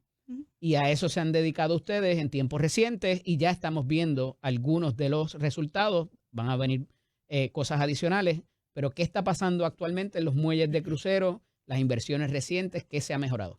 Pues mira, para junio 30 de este año, ¿verdad? Ya el total de inversiones asciende a los $54 millones en todos los muelles que hemos estado comenzando a trabajar. Sé que estuvimos aquí hace un tiempo atrás, ¿verdad? Y estuvimos hablando sobre gran parte de las mejoras que se están haciendo en el muelle panamericano. Ya sé de las casi 200 pies del seawall que se está reemplazando, ya casi vamos por la mitad, ¿verdad? Estamos trabajando con todo lo que es también condiciones estructurales en el muelle 4. Pero más que todo, ¿verdad? Uno de los muelles que ya culminamos y que estamos muy felices, ¿verdad? El hecho de haber tenido ya finalmente el visto bueno de lo que realmente es el US Coast Guard, ¿verdad? O la Guardia Costera, para finalmente poder abrir el muelle 3 Oeste sin ningún tipo de limitaciones, ¿verdad? Nosotros teníamos unas limitaciones de 910 pies, como habíamos hablado. Ya esas limitaciones... Eso es el calados de la bahía, ¿no? Esa era la longitud de longitud de las embarcaciones. Uh-huh. Así que después de varios trabajos que se hicieron ahí, entre ellos, como tú mencionas, ¿verdad? El hecho de un dragado de mantenimiento que nos permitió llevar esa bahía a 36 pies de profundidad, que es lo que realmente requieren este tipo de barcos que son más grandes, ¿verdad? Para los efectos. Eso ya se hizo. Eso ya se hizo, ya se culminó, gracias, ¿verdad?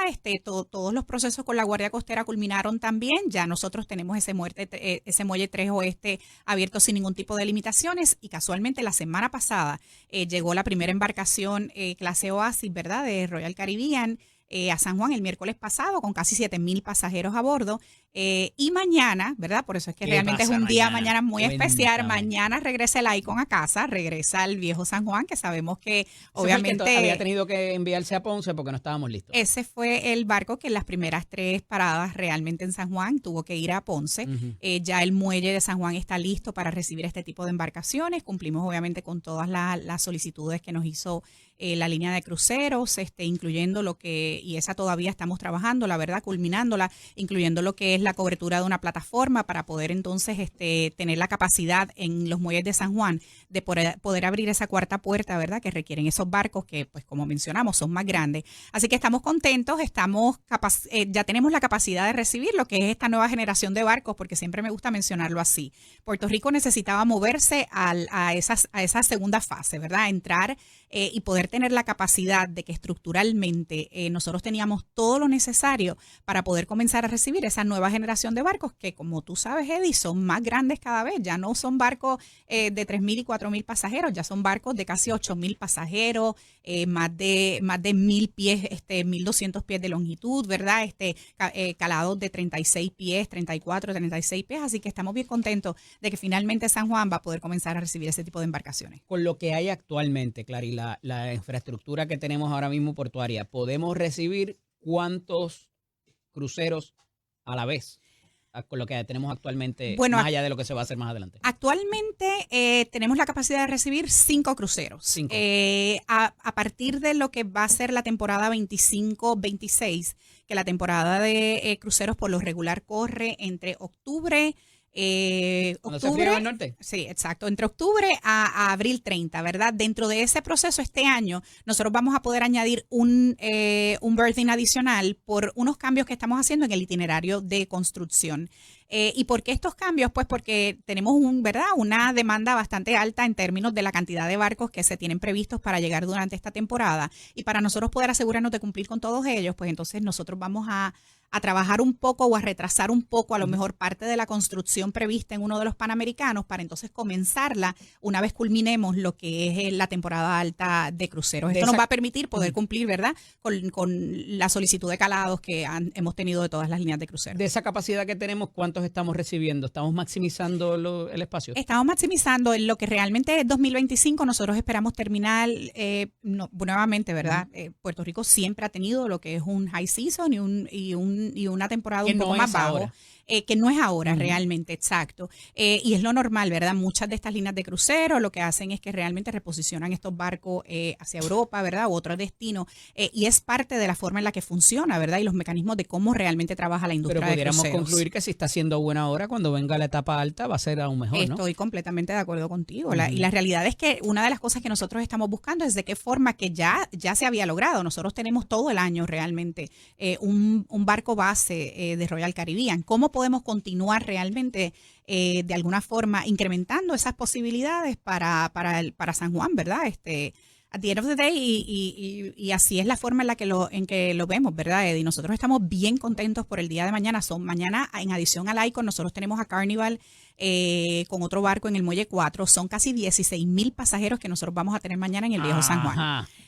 Así que nosotros estamos bien contentos de finalmente poderle devolver a todos esos pequeños negocios, restaurantes, operadores de tours. Nosotros estamos bien contentos de finalmente poderle devolver la capacidad de nosotros tener estos mega cruceros de vuelta en Puerto Rico para que ellos puedan continuar, ¿verdad? Ofreciendo los servicios, ofreciéndole ese mofongo que realmente vienen buscando los pasajeros y los cruceristas cada vez que se bajan en Puerto Rico, que nosotros podamos seguir dando ese toque. Así que estamos bien contentos por el municipio y por todos los dueños de negocio. Ustedes han manejado la infraestructura, obviamente, de lo portuario, pero hay una infraestructura aledaña o que es conducente a que esa gente se puedan bajar, lo hagan de manera ágil. ¿Cómo va eso también? ¿Y hasta dónde llegan ustedes? ¿Hasta la acera, hasta el parking, hasta más allá? Dentro de lo que manejan ustedes dentro de su inversión y obviamente quizás las alianzas que hagan con las otras facetas de la industria. Sí, la concesión de San Juan Cruise Port maneja todo lo que son los muelles de cruceros actualmente en Puerto Rico. Esto, ¿verdad? Muelle 1, Muelle 3, 4, Panamericano y todo lo que realmente es el walkway que ¿verdad? Permite que conecta realmente pues todos esos muelles. Así que son trabajos que, ¿verdad? Y siempre mencionamos el walkway tomando en consideración de que también es un área pública, ¿verdad? No es que es operada por San Juan Cruise Port, y que parte de los arreglos que nosotros en la eventualidad vamos a estar trabajando a la vez que trabajemos el Muelle 1 va a ser cómo mejoramos ese walkway para, ¿verdad? Para los residentes del Viejo San Juan, para los usuarios y los que nos llegan, ¿verdad? Los cruceristas que nos llegan, y de igual forma para los artesanos que tenemos en esa área, ¿verdad? Que siempre le ofrecen diferentes opciones. Pero la responsabilidad de ustedes dentro de lo que se obligaron en ese contrato es más allá de arreglar la estructura donde llega y atraca el barco, hasta dónde se extiende, es lo que quiero entender. Básicamente frente a los muelles. That's it. Es como menciono, lo que es la operación del muelle de cruceros. Todo lo demás lo maneja aquí en Autoridad de Puertos. Todo turismo, lo demás lo maneja y el municipio de San Juan, ¿verdad? Estamos okay. en el municipio de San Juan, así que gran parte sigue siendo de lo que es el municipio de San Juan. Algunas cosas, ¿verdad? Sabemos que nosotros también tenemos allí lo que es la gente de HMS Ferries, ¿verdad? Que es otra alianza que maneja lo que es la ¿Que no tiene que ver con ustedes? No tiene nada que ver con nosotros. Okay. Quien maneja, obviamente, el muelle a donde atraca la lancha de Cataño, ¿verdad? Así que sin duda alguna vemos una serie de componentes, incluyendo agencias de gobierno, ¿verdad? Pero afecta a tu operación, porque la logística y demás probablemente también. Y es parte, yo creo que muchas de las cosas que nosotros hemos estado haciendo, Eddie, es tratar de ver cómo mejoramos como destino, cómo mejoramos esa experiencia del crucerista, como tú mencionas, hasta el momento en que se baja y comienza a caminar para poder ir al morro, hacer las actividades que tiene prevista, o salir y regresar. Tienes toda la razón. Así que parte de las cosas que nosotros hemos estado haciendo también, porque las consideramos como parte de nuestras responsabilidades, at the end of the day, queremos ofrecerle una buena experiencia a todos los cruceristas, es de qué forma nosotros también nos sentamos con todas estas agencias gubernamentales que son parte, para que nos ayuden a poder crear esa percepción, ¿verdad? Y poder ayudarnos en trabajar en el hecho, ¿verdad? De poder darle esa mejor experiencia un poco que los cruceristas necesitan. Esa pregunta por la infraestructura que hay alrededor, que en algunas instancias, hay que decirlo, Miguel Romero como alcalde ha mejorado bastante, pero el asunto del tránsito, el asunto de la carretera allí frente al muelle no necesariamente estaba en buen estado, o lo está. Y hay otros espacios, hay otras cosas que se pueden mejorar, como ese mismo walkway que conecta hasta allá, hasta donde acuatizaba el avión, frente a lo que es Capitolio Plaza y todo eso por ahí, que evidentemente pues mejora o pudiera desayudar inclusive la operación que llevan ustedes para bajar y subir a esos visitantes con agilidad. No, y tienes toda la razón, volvemos, yo creo que eso es parte, y yo tengo que mencionar, ¿verdad? El tráfico, mano, nada más. Y estoy completamente de acuerdo. Los otros días alguien me estaba preguntando y estábamos hablando sobre el tema, y yo dije, ojalá y pudiéramos hacer un segundo piso que realmente nos permitiera poder manejar y trabajar, ¿verdad? Toda esta parte de... Pero sin duda alguna, yo creo que nosotros una de las cosas que hemos identificado es cómo podemos trabajar todas estas situaciones, ¿verdad? De tráfico. Y yo tengo que mencionar, el municipio de San Juan ha sido un aliado que ha estado en todo momento activo con nosotros. La policía municipal, la policía estatal, las diferentes agencias que nosotros hemos podido identificar en donde nosotros vemos oportunidades de hacer cambios, incluyendo, estoy completamente de acuerdo contigo, cada vez que nosotros tenemos alguno de estos cruceros que van a hacer alguna provisión en Puerto Rico, nosotros tenemos una vía completamente parada, ¿verdad? Porque ahí se paran los camiones de gasolina o se paran los camiones los de combustible, se paran los camiones de basura, ¿verdad? Las provisiones, los contenedores con provisiones. Así que una de las cosas que hemos estado tratando de trabajar es de qué forma nosotros creamos a lo mejor un staging area para estos camiones, poder entonces liberar lo que realmente es el tráfico en el Viejo San Juan, para permitirle también, no solo a los cruceristas, sino a los cientos de locales y puertorriqueños que siempre les gusta ir y poder ver cuando nosotros tenemos casa llena en el Viejo San Juan. Siempre es bonito ver todos esos muelles a capacidad, llenos, y yo estoy segura que el día de mañana no va a ser la excepción. Ver el barco de cruceros más grande del mundo estacionado, ¿verdad? O dock en el Viejo San Juan, pues sin duda alguna eso es algo que yo sé que va a llamar la atención de mucha gente. Así que ha sido parte de nuestras responsabilidades, cómo nosotros seguimos buscando alternativas para mejorar en todos los aspectos. No solo la experiencia del crucerista dentro del muelle de cruceros, sino también afuera, incluyendo esa partida de esos challenges que, ¿verdad?, que realmente tenemos a veces con el tráfico cuando tenemos casa llena. Me hablaste ahorita de la Guardia Costanera, y yo estoy seguro que deben haber otros servicios también que tengan que ver con agencias federales. Hay algo que yo siempre me he cuestionado, y te compartí por qué, no lo voy a decir, pero la parte de no todo el turista que llega a un crucero es ciudadano americano. hay aduanas, hay diferentes tipos de procesos para que esa gente se puedan bajar aquí. Estuve viendo un documental recientemente, que eso no te lo había comentado, de algo que pasó, no sé si fue en Curazao o demás, y en el documental lo establece de cómo se da ese proceso cuando tú te vas a bajar en otra jurisdicción. Hay un trabajo que hace la línea de crucero por el turista para agilizar el que pueda subir, bajarse y subir luego, ¿no? Para propósitos de eso de la aduana. ¿Con qué otras agencias, más allá de la Guardia Costanera, ustedes funcionan y tienen alianza o han tenido que también establecer algún tipo de Mira, la Guardia Costera y sin duda alguna lo que es CBP, ¿verdad? El Customs and Border Protection. El trabajo que acabas de mencionar es más de lo que realmente es CBP, ¿verdad? La Guardia Costera trabaja todo lo que es esa parte de llegada externa, de condiciones, de asegurarse de que se dé una operación de forma segura, ¿verdad? En los muelles de cruceros. Cuando se baja esa persona del bastante crucero. Similar. Aquí entonces, como menciono, aquí por una máquina. no realmente. En su gran mayoría, la mayoría de los cruceros que nosotros tenemos es lo que se conoce como cruceros tránsito, ¿verdad? Y ahí en ese sentido, pues es bastante, porque ellos debieron haber hecho ese proceso en un puerto americano donde originó realmente ese barco crucero, ya ¿verdad? ¿cuáles van Ya a ser las establecida, paradas? exactamente. Así que realmente esa parte de ese flujo del tránsito de entrada y salida,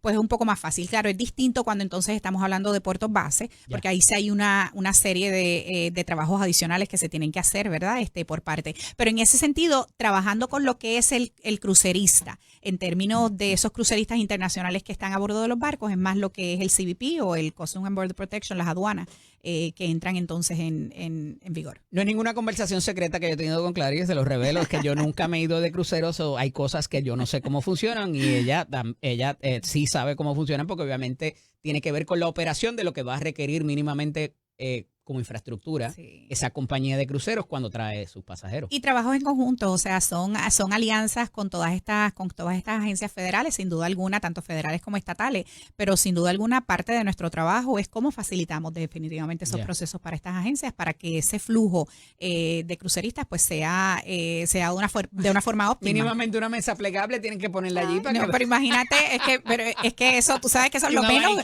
No, eso es lo menos que yo voy a poner allí, tú sabes que definitivamente siempre we're going to try to do our best y vamos a hacer lo que tengamos que hacer para que esto funcione y sea siempre poniendo a San Juan como destino en alto. Eso siempre va a ser nuestra prioridad. Y es que te lo comentaba recientemente porque cuando estuvimos en Ponce en la transmisión, cuando llegó el Icon allá, yo me preguntaba, ¿y esta gente por qué detector de metales o quién les va a apuntar el pasaporte? Porque allí lo que había era un terraplén que pusieron unas carpas y unas cosas, pero no había una infraestructura, ¿verdad? Y te había preguntado de eso también en la vez pasada cuando estuviste acá con nosotros, porque evidentemente tú tienes que tener una facilidad aledaña a donde atraque el barco para que esos funcionarios que no son parte de tu operación, pero puedan hacer la labor para que esa y por lo regular, eso es así, Eddie, en puertos bases, en lo que realmente nosotros conocemos como homeports. En un tránsito, pues la entrada y salida del pasajero es bastante. Sí, tenemos varios realmente homeports. Sí, nosotros tenemos varios y lo que realmente es esta temporada de ahora 2025-2026, ¿verdad? Vamos a tener unos cuantos homeports adicionales y siempre se va a hacer el norte, ¿verdad? Y en la eventualidad, cuando comencemos la construcción de los muelles 11 y 12, vamos visualizando hacia eso, ¿verdad? Cómo nosotros podemos continuar incrementando la llegada de puertos de barcos base, ¿verdad? O home port operations aquí en Puerto Rico. ¿Se volvió a enamorar a toda esa gente cuando se anunció el año pasado o hace 2 años de que se iban para otras rutas y ya Puerto Rico había quedado? ¿Los volvimos a enamorar y volvieron para acá? Pues mira, sí, yo te tengo que decir, nosotros en ocasiones recibíamos en las oficinas de San Juan Cruise Port. Nosotros somos quienes trabajamos directamente con las líneas de cruceros, realmente lo que es los atraques, hasta cierto modo, y creo que lo hablamos, ¿verdad? Global Ports Holding es el operador de muelles de cruceros más grande del mundo. Son 33 muelles en lo que es el ecosistema de muelles y destinos que realmente ellos tienen, ¿verdad? Puerto Rico es parte de los que comprenden en el Caribe, que el Caribe es casi el 40% del total de pasajeros que ellos manejan a nivel global y mundial, ¿verdad?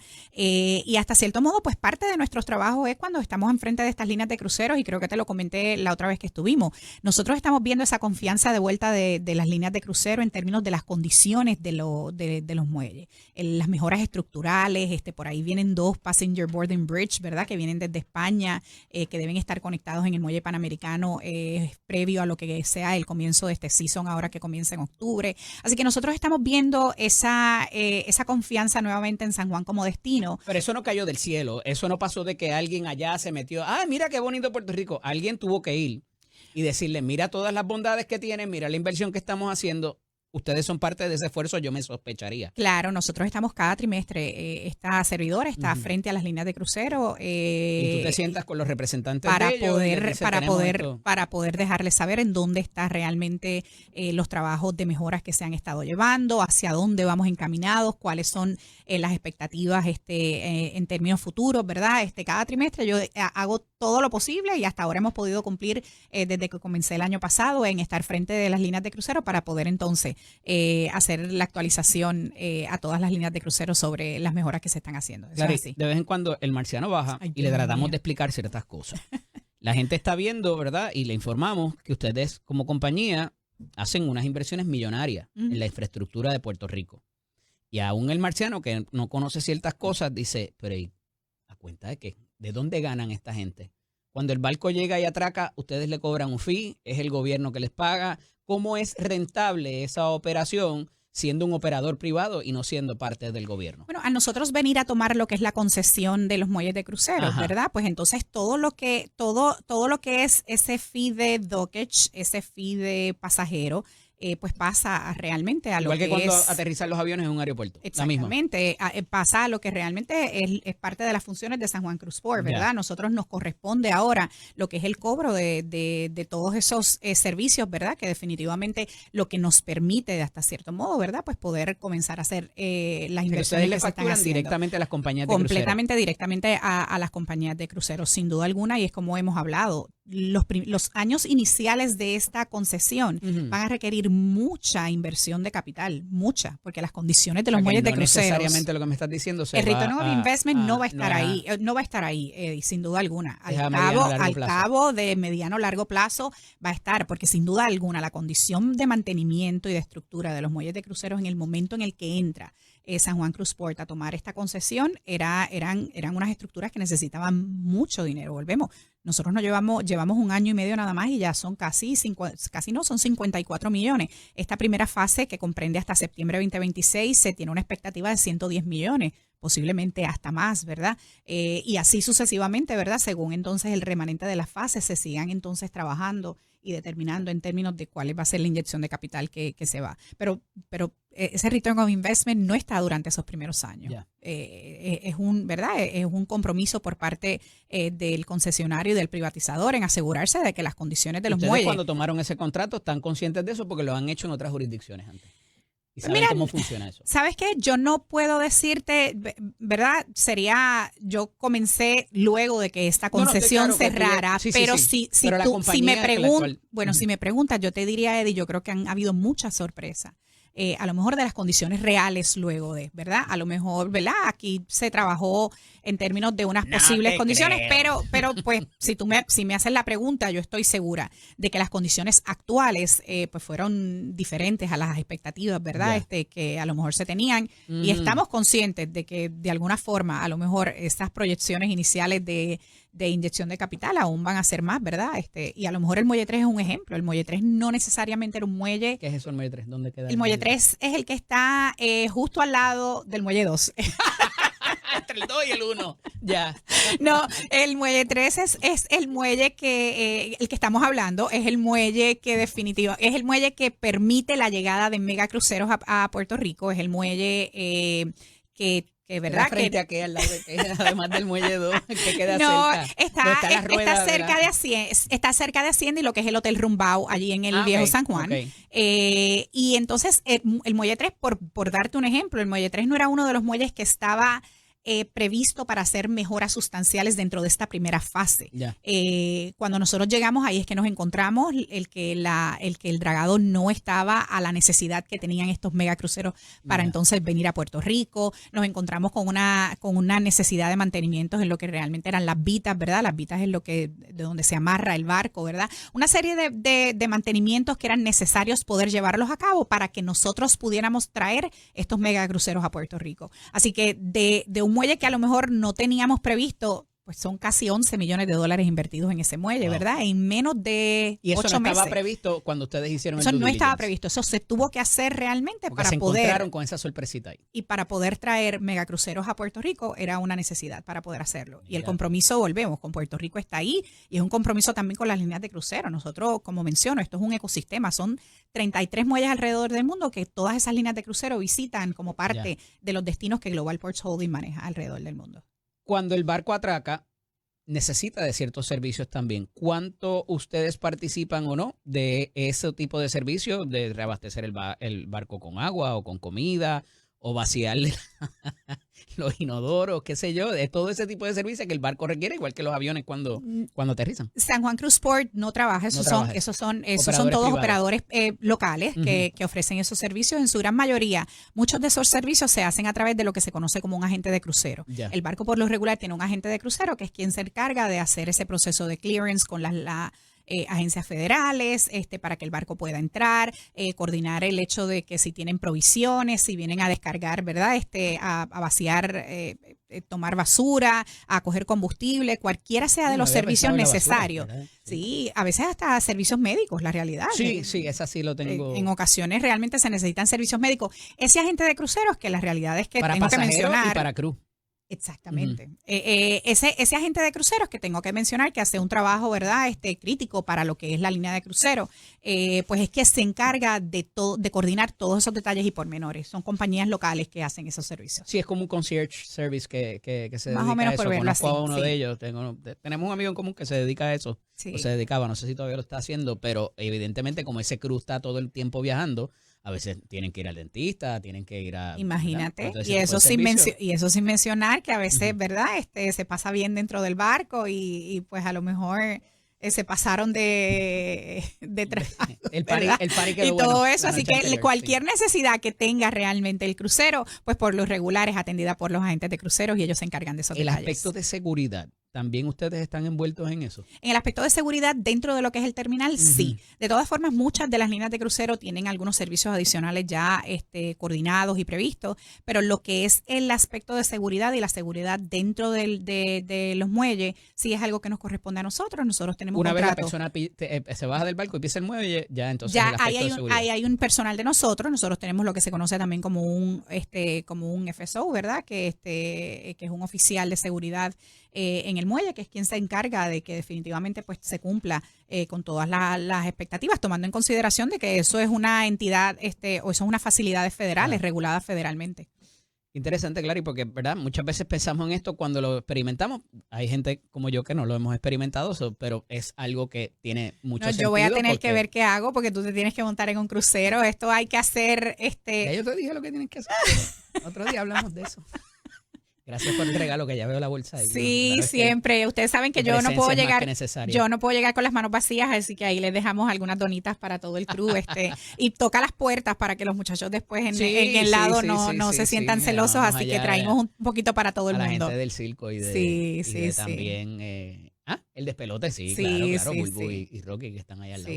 Agradecido, Clary. Hablamos próximamente. Siempre un placer. Gracias por tenerme. Cómo no, siempre. Esto es Nación Z con el licenciado Eddie López.